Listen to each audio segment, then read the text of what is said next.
slip, okay, cross, hook, cross. Okay, that's your basics. That was just an arm movement. Watch now. You see, there was only arm and shoulder. Shoulder was kind of tense too. No, definitely, it's a tense too. Later on, you will, you know, check the different. Now, the feet was involved a little bit just now. It was fine. Shoulders too tight. Notice that in the beginning, when I say that you just involve only arm and shoulder. Now, your hand, the last time when I saw you was very, very good and fast. Now let's see if this can do. Now that, let me see another one. You got to involve your feet a little bit more. You see? Hand and feet. Got a hand and feet. Now go pretty good. Now watch, I think that when I attack you in a reactionary type of a thing that tightening on the shoulder. Now watch now. You. Now, watch when I try to attack you. I think when you react to it, you know, then you just do not tense yourself too much, you know. You just then react and just boom, go into it.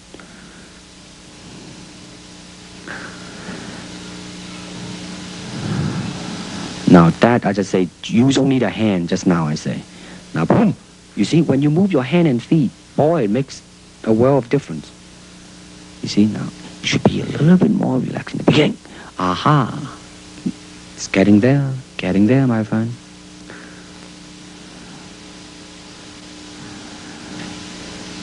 Now watch now.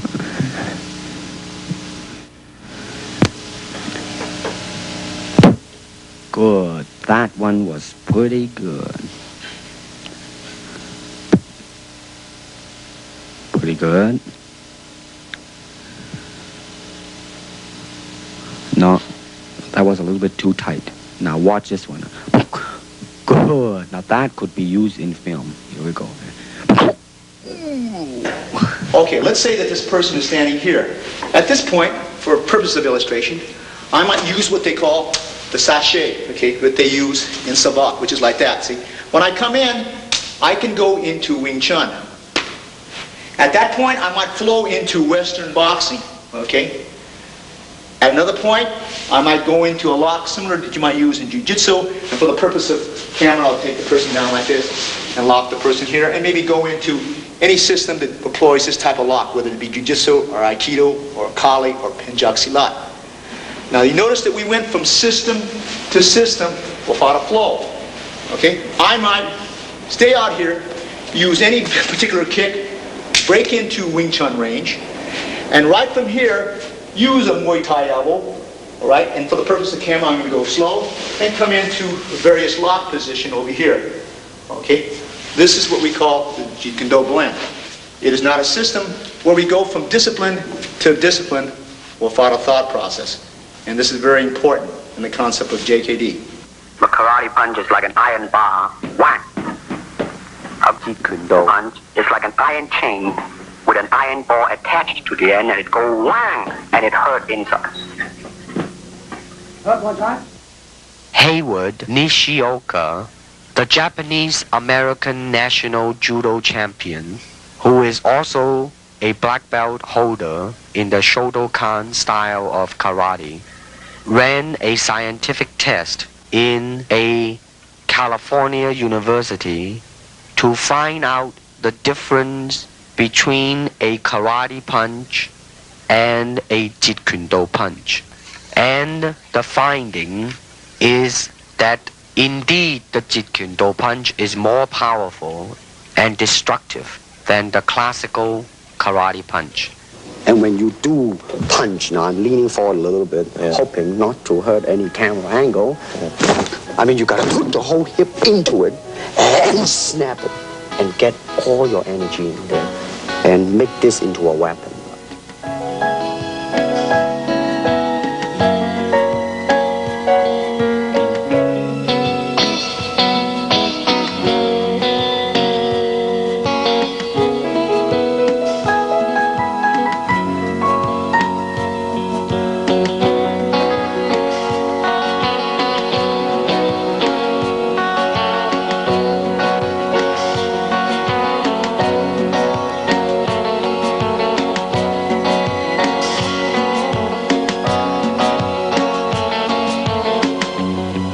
To reach me, you must move to me. But your attack offered me an opportunity to intercept you.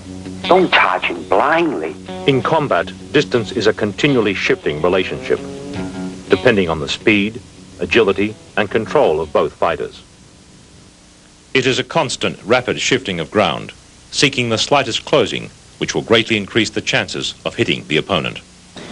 Okay, so I'm going to start off first with the footwork system, because this is the mobility system or the transportation system or the system of delivery, okay? Traditionally, when he started off in 1964 when he taught me, we raised the left heel up. This thing is pointed in, and this is what he referred to as the Baijong stance, like this, okay? So I'm going to start off first with the basic footwork. This is a step and slide shuffle, step and slide back. Okay, so this is the first two. Advance, retreat, move to the right, and move to the left. In the beginning of those earlier years in 1964, they always went with the right lead. But as time went on, we decided to go both left and right lead. So we again practiced our footwork with advance, retreat, move to the left, move to the right. Then we advance and retreat in one motion, and we retreat and advance. Double advance, double retreat, double left, and double right. This should be also done on the right lead as I'm doing here very slowly, okay, and switching over as so, okay. The basic footwork in which we use, okay. This method here, he taught us also, is slide step and slide step advance. So you slide the step, then you take a step out. Slide, and then step, slide and step, slide and step. And left lead, it will look something like this. Slide and step back, slide and step back. Then you have something that looks like your step and slide shuffle, but it's not. That's what they call a push shuffle. You push off, and you push back. Rather than take a step here and slide, you push, and you push back. This is what we refer to as the push shuffle on the right lead. Then you learn it on the left lead. Push shuffle, push shuffle, push shuffle, push shuffle. Okay, after that he taught us the circle.